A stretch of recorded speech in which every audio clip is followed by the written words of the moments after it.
Hey everyone, I'm Justin with AmericanMuscle.com, and this is going to be my brief overview and installation of the Ford Performance GT350R Front Strut Tower Brace, available for your 2015 and newer GT, EcoBoost, and GT350 Mustang.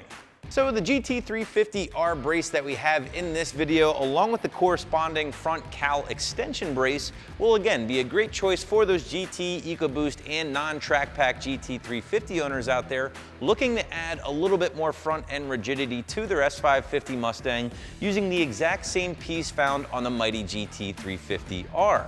Now, this exact Ford Performance option will be one of the most expensive in the category, and will get a simple 1 out of 3 wrenches on the difficulty meter from me when it comes time to talk about the installation.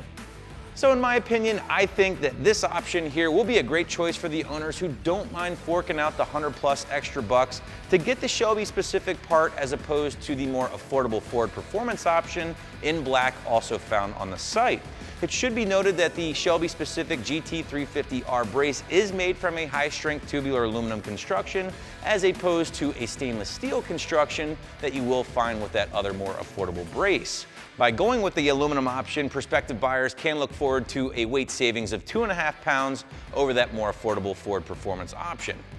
Now, if you've been in the market for that front strut tower brace here and you really don't care about that extra weight savings with the aluminum versus the stainless steel, and you're really not too particular about grabbing this in silver versus the black, then I would probably just recommend checking out the all black Ford Performance version for 180 bucks, because it honestly will perform just as good as the aluminum version that we have here.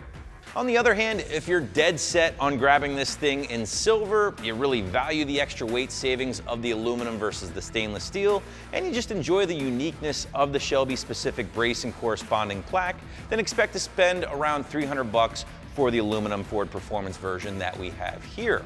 Both options are going to include the very same all steel C-Brace or cowl extension here. So basically your only difference when it comes down to money and materials will be in the silver color and that lightweight aluminum versus the stainless steel of the more affordable option. But let's focus in on the GT350R specific brace, and as far as that construction, well, again, you're looking at that high strength tubular aluminum overall, finished off in the silver powder coat and then topped off with that Ford Performance plaque. Now, both the brace and the cowl extension here in steel have both been made in the USA by Ford and Ford Performance. Now, one question that I do get quite a bit about using this particular brace is, can I use this thing with aftermarket caster camber plates? And I'm happy to report that yes, this thing is compatible with most aftermarket caster camber plates that you'll find here on the site. Just want to reiterate that this brace will in fact fit the EcoBoost GT and GT350 cars, but will not fit the 3.7 liter V6 car, as the factory intake manifold on the V6 is just a little too close for comfort with the brace itself. Now, there is one reviewer on the product page that pointed out he added different motor mounts to his 3.7 and thus added the strut tower brace with no issues, so some food for thought for you guys there. I also want to point out that Ford states you cannot use this brace with the Ford Performance Supercharger kit, so I'm just going to go out on a limb and say that you probably can't use this thing with any TVS or top mount blower such as your Whipple or E-Force, things like that. On the flip side though, if you have considered adding one of those GT350 intake manifolds to your standard GT, then you should have absolutely no problem using this brace. But what about general benefits when adding a part like this? Well, the idea behind a strut tower brace is to link and brace the two front strut towers, reducing the chassis flex up front, helping to improve your handling, but also give the car a little bit more of a positive feel when it's really pushed hard in turns.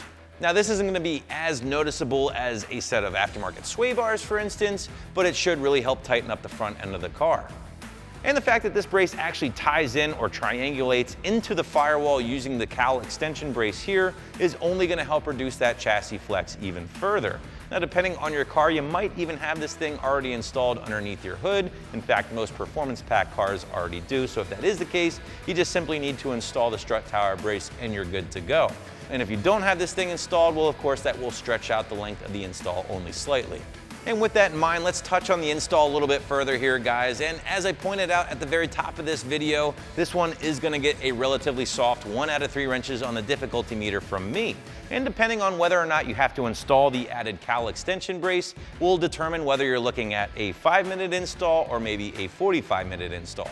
As far as your tool list, well, basic stuff, guys. Socket set is gonna be your biggie here, flathead screwdriver to help you remove some of those plastic push pins from the plastic cowl. And then last but not least, if you do have to install this strut extension, I would say a 1/2-inch ratcheting wrench will be a huge lifesaver. You could get by using just a standard 1/2-inch open-ended wrench as well.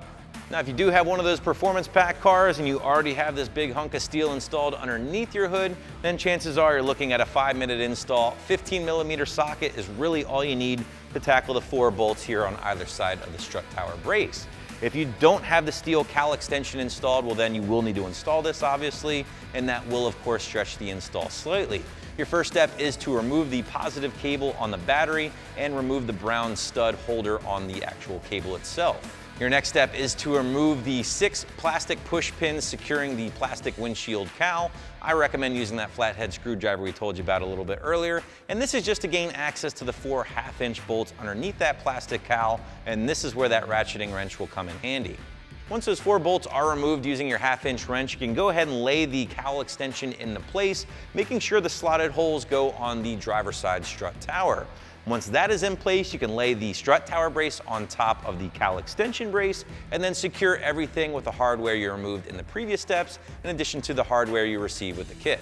Once everything is tightened down, go ahead and reinstall the plastic push pins for the windshield cowl, reinstall your positive battery cable, and your installation is complete. So in closing, yes, there is a bit of a GT350R tax at play here with this part from Ford Performance, but it will tighten up the front end and look good while doing so.